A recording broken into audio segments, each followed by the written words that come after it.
जय झूलेलाल। क्या वे विवाहित थे? कितनी संतानें थीं?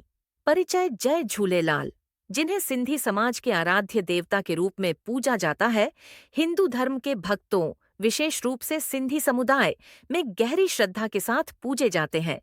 उन्हें वरुण देवता, जल देवता का अवतार माना जाता है और वे सिंध क्षेत्र के रक्षक के रूप में प्रतिष्ठित हैं। झूलेलाल की गाथा केवल धार्मिक ही नहीं, बल्कि सांस्कृतिक और सामाजिक महत्व की भी है। झूलेलाल के जीवन, उनके विवाह और संतान से जुड़े प्रश्नों को लेकर कई मान्यताएं प्रचलित हैं। कुछ लोग मानते हैं कि वे ब्रह्मचारी रहे, जबकि कुछ अन्य कहानियां कहती हैं कि वे गृहस्थ जीवन में भी रहे। इस लेख में हम उनके जीवन से जुड़े इस महत्वपूर्ण प्रश्न का गहराई से विश्लेषण करेंगे। झूलेलाल का जन्म और उनकी अलौकिकता। झूलेलाल का जन्म लगभग 10वीं सदी के दौरान सिंध, वर्तमान पाकिस्तान के नसरपुर नगर में हुआ था। उनका जन्म एक ऐसे समय में हुआ जब इस्लामिक शासक मीरख शाह ने हिंदू समाज पर जबरन धर्म परिवर्तन का दबाव बनाया था। हिंदू समाज ने वरुण देवता से प्रार्थना की और उन्हीं की कृपा से एक दिव्य बालक का जन्म हुआ, जिसे झूलेलाल कहा गया।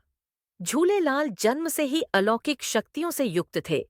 ऐसा कहा जाता है कि वे जल में विचरण करने वाले देवता थे और उनके प्रकट होते ही चमत्कारी घटनाएं घटित हुईं। जब वे बड़े हुए तो उन्होंने अपने प्रवचनों और अद्भुत शक्तियों से लोगों का मार्गदर्शन किया। क्या झूलेलाल का विवाह हुआ था? झूलेलाल के विवाह को लेकर दो प्रमुख मत पाए जाते हैं। 1. ब्रह्मचारी होने का मत। कई धार्मिक ग्रंथों और जनश्रुतियों में झूलेलाल को ब्रह्मचारी बताया गया है। ऐसा माना जाता है कि वे एक अवतार के रूप में आए थे, जिनका उद्देश्य केवल धर्म की रक्षा करना और मानवता का कल्याण करना था। ऐसे दिव्य पुरुष विवाह के बंधन में नहीं बंधते। इसके पीछे कुछ मुख्य कारण माने जाते हैं। झूलेलाल का जीवन समाज की भलाई और धर्म की रक्षा में समर्पित था। उन्होंने सांसारिक मोह माया को त्याग कर अपना पूरा जीवन लोगों को सत्य और धार्मिकता का मार्ग दिखाने में लगा दिया। किसी भी प्रामाणिक धार्मिक ग्रंथ में उनके विवाह का स्पष्ट उल्लेख नहीं मिलता। 2. गृहस्थ जीवन का मत। कुछ मान्यताओं के अनुसार झूलेलाल ने गृहस्थ जीवन भी अपनाया और उनके वंशज आगे बढ़े।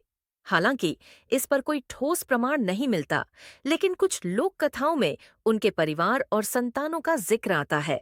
सिंधी समुदाय की कुछ परंपराएं बताती हैं कि झूलेलाल के उत्तराधिकारी भी थे। कुछ लोग मानते हैं कि उनके परिवार के लोग ही आगे चलकर झूलेलाल के संदेश को फैलाने का कार्य करते रहे। हालांकि इस मत को ऐतिहासिक और धार्मिक दृष्टि से व्यापक स्वीकृति नहीं मिली है, क्योंकि झूलेलाल को ईश्वर का अवतार माना जाता है और अवतार प्रायः सांसारिक बंधनों से मुक्त रहते हैं। यदि वे विवाहित थे तो उनकी कितनी संतान थीं? यदि हम झूलेलाल के गृहस्थ जीवन को सत्य माने तो यह प्रश्न उठता है कि उनकी कितनी संतानें थीं। हालांकि ऐतिहासिक रूप से इस प्रश्न का कोई सटीक उत्तर नहीं मिलता। लोक कथाओं और सिंधी साहित्य में इस विषय पर अलग-अलग मत हैं। कुछ मान्यताएं कहती हैं कि उनके एक पुत्र था, तो कुछ के अनुसार उनके कोई संतान नहीं थी। सिंधी संत परंपरा में इस विषय पर विशेष चर्चा नहीं की गई है, जिससे यह संकेत मिलता है कि झूलेलाल के परिवार और संतानों का कोई विस्तृत उल्लेख नहीं है।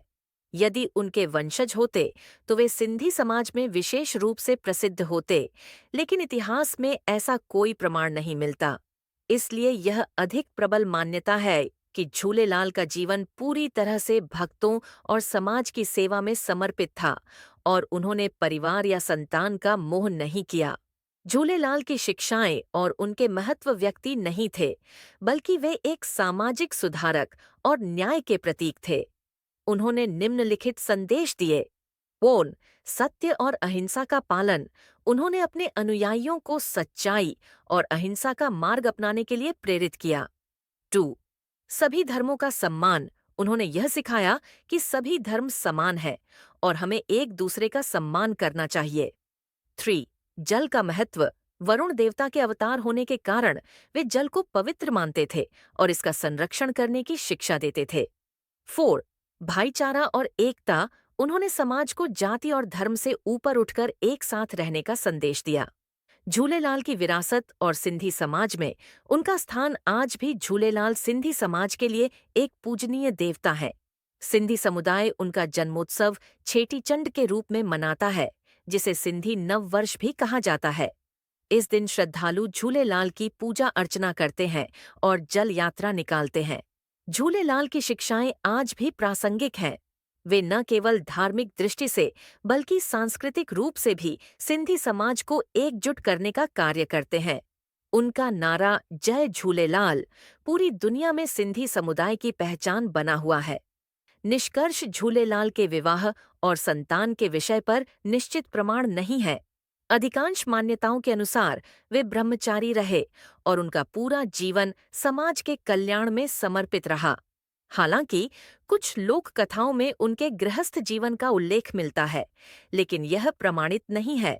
झूलेलाल की सबसे बड़ी पहचान उनके द्वारा दिया गया संदेश है: सत्य, न्याय, भाईचारा और धार्मिक सहिष्णुता। उनकी शिक्षाएं आज भी लोगों को प्रेरित करती हैं और वे सिंधी समाज के आराध्य देवता के रूप में हमेशा पूजे जाते रहेंगे। अमर रहे झूलेलाल, सिंधी समाज का उजाला।